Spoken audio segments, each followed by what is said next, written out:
All right, for 2.4b, we actually started the process of learning how to do the similar equations on 2.4a, but what I want you to notice, this was the end of 2.4a notes, is that all of these came out to equal one exact solution.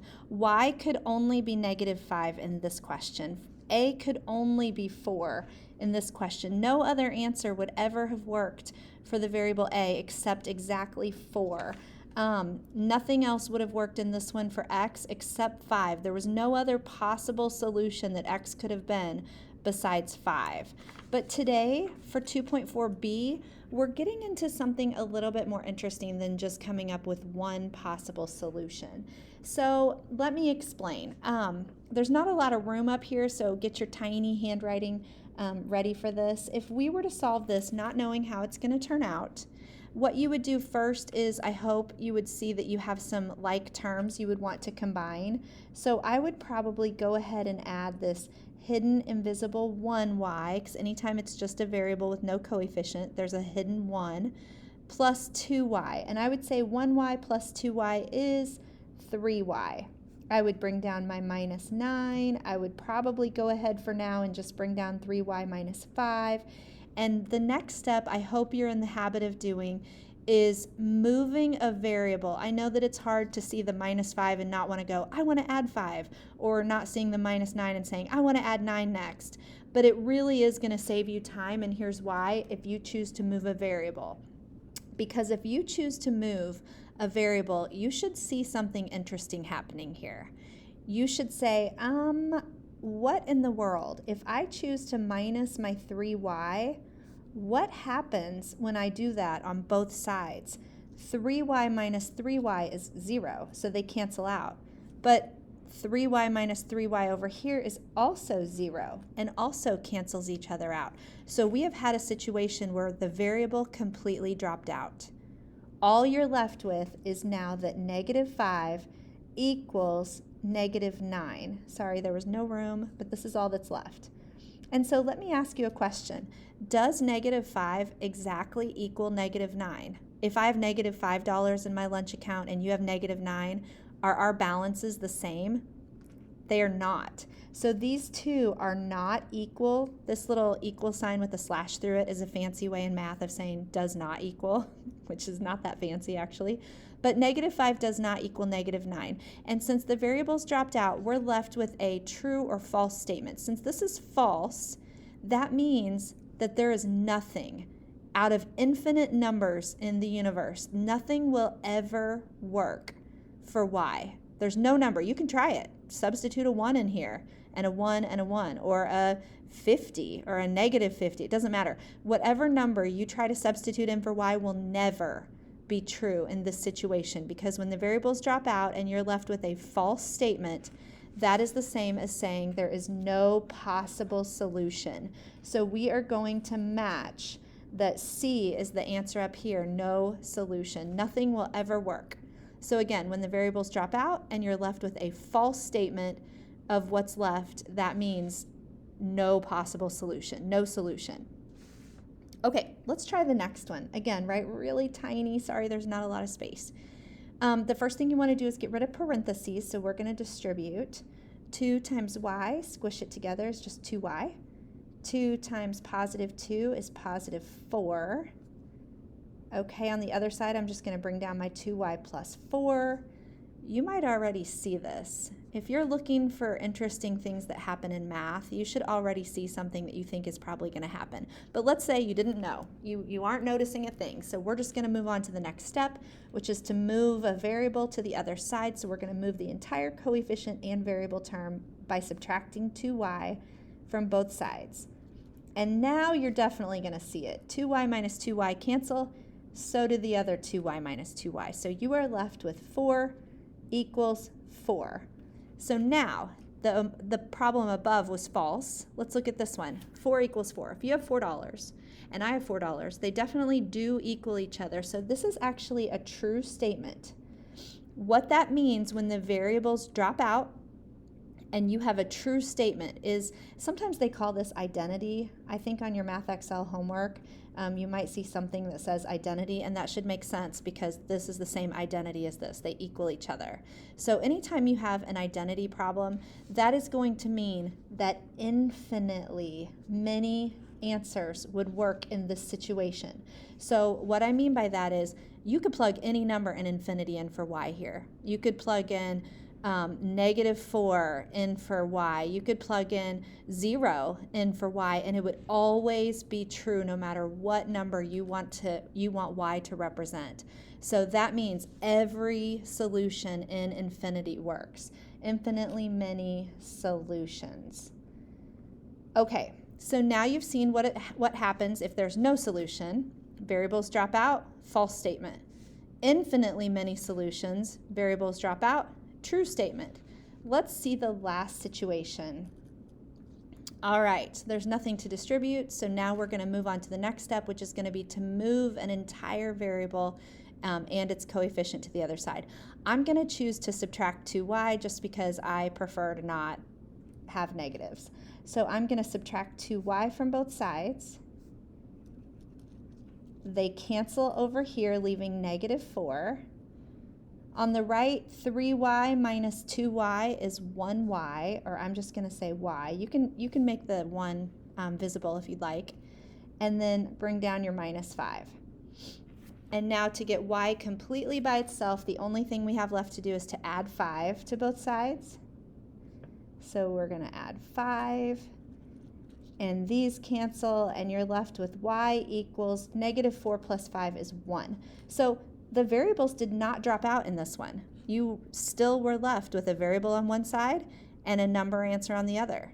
So what that means is the only solution possible that y could be in this equation every time is 1. And so this is an example of a one solution problem. There could only be one possible answer, and it is 1. So quick recap, if the variables drop out and it's false, no solution. That should be easy for you to remember because false is kind of a negative term, and so is the word no. So if it's false, it's no solution. If they equal each other, it's identity. It is all the solutions. Infinitely many solutions work. And if the variable doesn't drop out, if you still have a variable at the end equal to a number, then that's the only one solution it could be. Okay. I am ready for you guys to try a few of these on your own, but please, please, please check back to the video and make sure you did it correctly, especially when you're distributing just a negative or a fraction or different things like that, because those are a little tricky. If you're not quite ready to do it on your own, just keep watching the video. I'm going to work these out with you. Okay, first thing you want to do, again, is write really tiny because I didn't give you much space. I'm sorry about that. Distribute your 2 to the 5x. 2 times 5x, when you distribute, you multiply, is 10x. 2 times 6 is 12. And again, you need to put a positive, a plus sign in between because it can't just be an empty space there.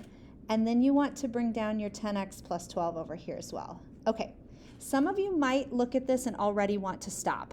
If you know it's 10x plus 12 equals 10x plus 12, well, that's already identity. One side exactly equals the other side. So you can actually stop here if you want. A lot of kids might go ahead and continue and subtract the 10x so that they can see them drop out. But you don't have to. If you want to stop on this step and you see its identity, you can go ahead and write 10x equals 10x, or sorry, 10x plus 12 equals 10x plus 12. And you can go ahead and put infinitely many solutions. Infinitely many solutions. Again, you did not have to do the one extra step that I did because this is actually not the answer. 12 equals 12 has nothing to do with it.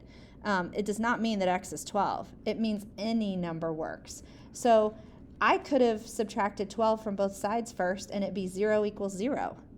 Or I could have kept going and subtracted 12 from both sides and got 0 equals 0. So this part is not the answer. This part is not the answer. The answer is the fact that it's a true statement where the variables dropped out, which means there are infinite solutions. Okay. Ooh, here's a big one. All right, I would start on the right by combining these like terms. I see 3 different m's, so I need to shorten it up by at least combining the 2 that are on the same side. So I'm going to do negative 3m plus 12m. Negative 3 plus 12, oh sorry, that's very glary, but is 9. So 9m, I'm going to bring down my plus 5. On this side, we do not have 9m plus 5. We have 9m minus 4. So this is not identity. But you should notice that there's 9m's on both sides. So when we subtract 9m off of both sides, you are going to really quickly see the problem. Negative 4 equals 5. And no, it does not. So this is false. Negative 4 does not equal negative or positive 5, which means there's no possible solution that would work here. And again, this is not the answer. Don't circle that, because I could have added 4 over here and it could have been 9 equals 0. And that's okay too, as long as you know that it is a false statement, meaning there's no possible solution. Okay, this one's a little tricky because it is a negative nothing squished up against parentheses, which means to multiply it. So you're basically just distributing a negative. If it helps you, and it probably would help me, I'm going to fill this space in with a hidden invisible 1. So I'm actually distributing negative 1 to the set of parentheses. So negative 1 times 3 is just negative 3. Negative 1 times, be careful, that is a negative 2x. Negative times negative is positive 2x. So you're going to put a plus 2x. Okay, on the other side, you also have 2x. Oh, this should be a little bit of a light bulb moment. Bring down your plus 7. All right, you should see what's happening here. You're going to subtract 2x from both sides, and you're going to start to see right away that you're left with a 7 on one side and a negative 3 on the other, which is not true. 7 does not equal negative 3. So this is another one that's an example of a no solution problem. Nothing would work. Okay, the fourth one of these has distribution on both sides. So we're going to distribute 5 times y, which is 5y. 5 times negative 4 is negative 20. It's going to look like minus 20. 7 times 2y is 14y. And then 7 times 1 is 7. So you're going to put a plus 7 because it's positive. Okay. Right away, you should know this is going to end up having an answer because these are clearly not going to drop out. So I'm going to choose to subtract the 5y from both sides so that I have a personal preference of not having negatives. So I like to have that one have a positive answer. They drop out over here. Please don't forget to bring down your negative with your 20. That is a negative 20 since it was minus. 14 minus 5 is 9y. Bring down your plus 7. Let's keep going. You're going to subtract 7 now from both sides. I can't avoid the negatives forever, can I? So negative 20 minus 7 more is negative 27 equals 9y. I have written too big. You're going to divide both sides by 9 if you have room. And I'm going to write my answer over here. Y is going to be equal to negative 27 divided by 9, which is negative 3. So this is an example of a one solution where the only possible thing that y could have been was negative 3. All right. Second to last one is a little tricky because we're distributing a half. It's not difficult. It's just probably different than what you've seen. So I'm going to distribute half. Remember me saying earlier in the year that the word of in math, the word of, means to multiply. So when you're distributing, you can substitute it when you have a fraction with the word of. So what is half of 6? 3. What is half of 4a? 2a. And again, if you're not sure, if you forget that of means multiply, so half of, you can just multiply half times 6. I mean, that's fine. 0.5 times 6, or if you like fractions, you could actually do 1 ABC2 times 6. Half of 6 is 3. Of means multiply. Okay. So on the left, just bring down your 2a plus 3. I see that you guys probably already see it too.